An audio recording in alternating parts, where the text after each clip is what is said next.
Hey there everyone, this is Michael Dougal, your Toronto real estate resource, and during this video I'm going to share with you my predictions for the second half of the year, because we know the first half of the year has been full of ups and downs. Looking at this data here, we can see the trajectory of the number of active listings just increasing and increasing, and the average price decreasing as well. But what's next? That's what we're going to cover. We'll talk about the housing market as well as the condos, and of course if you're new to the channel, consider subscribing. Make sure to follow me on Instagram where I'm sharing market insights, and if you are a real estate agent, I have a special message for you at the end of the video. And getting into the data, I want to share with you this first chart here where we can see the average price and how it is changing on a week-by-week basis. We're looking at detached sales in the city of Toronto, and the line at the bottom is the data in 2021. So we can see that without question the gap is shrinking between the average price in 2022 and 2021. However, we are clearly not in a recession. The average price has not decreased that dramatically. It's really just from area to area. And we've also found that any property that investors are more likely to purchase,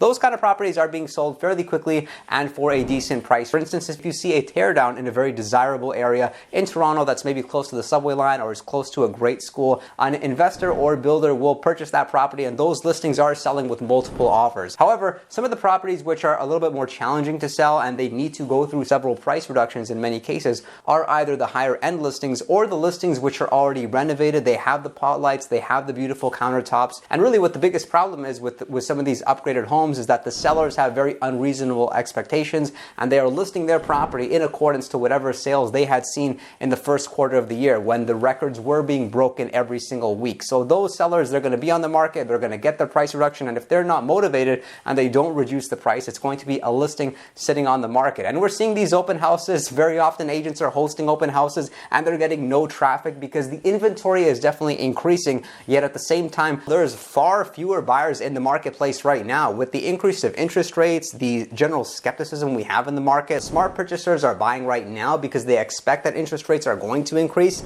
and they're able to take advantage of that. And then at the same time, of course, because there are more listings in the marketplace, buyers therefore have more selection. And for investors, especially anyone looking to purchase like a condo in the downtown core, now is a great time because not only are the average prices a bit lower, but the rental market is screaming hot. Over here we can see this chart, we can see just how the rental market was affected during COVID, but now it's far easier to fill up vacancies. There's definitely a shortage of listing supply when it comes to units for lease, so purchasers can go ahead and buy those properties as investments. They're easily able to rent them out and they're able to get like record-breaking prices as far as their lease contracts are concerned, so that they can hopefully pay off the mortgage payments each month and pay off any utilities or maintenance fees associated. But getting into my first market prediction, it is that the average price will continue to decrease for at least a couple of months. Going back to that first chart that we displayed, we saw that the average price between 2022 and 2021 was getting closer and closer. And with the housing market anyway, so detached homes, semi-detached homes, and townhouses, not condo townhouses, freehold townhouses,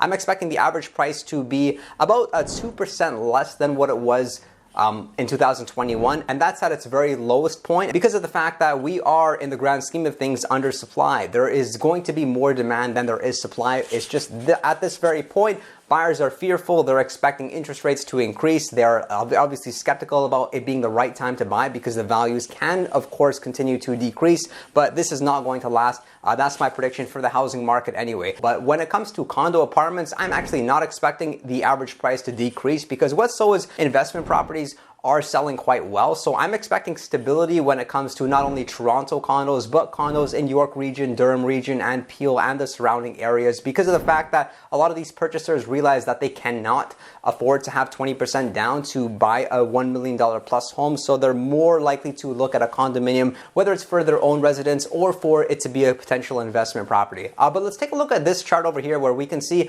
how the average price has changed on a year-by-year basis. And we can clearly see just how significant the appreciation was from 2020 to 2021 in comparison to 2021 to 2022. There was very slight appreciation between 2018, 2019, and then 2020, which goes to show you that a lot of people still want to buy Toronto real estate. And it really is just a matter of time until they go ahead and they pull the trigger on their first home purchase. And here's some data that can give buyers a lot more comfort going out there and looking at properties, is that over here we're looking at detached listings in Toronto that had sold over the asking price. And we can see back prior, 83 to 85% of listings were selling over asking price. There was competing offers. Buyers were having to actually make firm agreements where they were not able to do their home inspection. They had to pretty much just say, I got to buy the house sight on scene. And as well, they weren't even consulting with their mortgage broker, which of course is causing a lot of problems right now as far as deals are falling apart are concerned. But right now, we can see this number slowly is trending downwards. If we look at listings which are selling over asking price, right now it looks like only 38% of listings were sold over the asking price, which means that buyers are able to go out there, look for properties, do their proper due diligence, maybe look at the property once in the daylight and then once again in the evening, or go during rush hour traffic so they can see if it's a busy area or not. And they're able to buy properties a lot more comfortably and not have buyer remorse like they were having maybe in the first quarter of the year. Here's the next piece of data that I wanted to show you. We're looking at Toronto West, Central, and East. And if we look at the percentages here, what this is, it's the percentage of listings that are selling over the asking price. So we can see on the East End, 60% of listings selling over asking, but that could be because generally the East End, like we look at Scarborough, especially North Scarborough, the average price is going to be a lot lower, which means generally more demand. So the average price there was only $1,322,000, whereas in Central Toronto, $2,398,000, in West Toronto, $1,588,000. In Central Toronto, we can see 47% of listings selling over the asking price, and West Toronto would be considered like Dufferin Street westward, and East Toronto would be considered like Victoria Park and eastward, just so you all know. So it's that area between Dufferin and Victoria Park. That's Central Toronto, and we're definitely used to seeing higher price ranges out there. I really hope you found this information helpful, and if you are considering buying or selling, then call me. My customers get excellent service, I can assure you about that. My contact information can be found in the description box below. And if you are new to the channel, then of course consider subscribing and drop a like if you did get value from this video. And if you are an ambitious real estate agent looking to connect, it doesn't matter if you've been in the business for 20 years or you're a brand new agent, I would love to see if eXp Realty could be a good fit for your business. Be sure to contact me about that. I'm very happy to set up a Zoom call with you one-on-one. We're looking at very low monthly fees of only $140 a month, and we are providing a ton of training. We also have multiple streams of income here at eXp. We're the only ones that do that, as long as a mentorship program. And trust that I know a thing or two about lead gen, and I'm happy to share. I've actually packaged them very nicely into a video course talking about the common things you may want to know about how to prospect for buyers, how to prospect for sellers, how to door knock. And we also have over 40 hours of live training every single week. The broker support is solid because you'll probably need that hand holding and that help when you're doing a few transactions, whether it's like residential, condo, freehold, land, etc. So they're here for you. I really am happy with moving to this brokerage after being at Remax. So I'm happy to talk with you more about that. Hope you all did enjoy this video, and I'll look forward to seeing you all next time.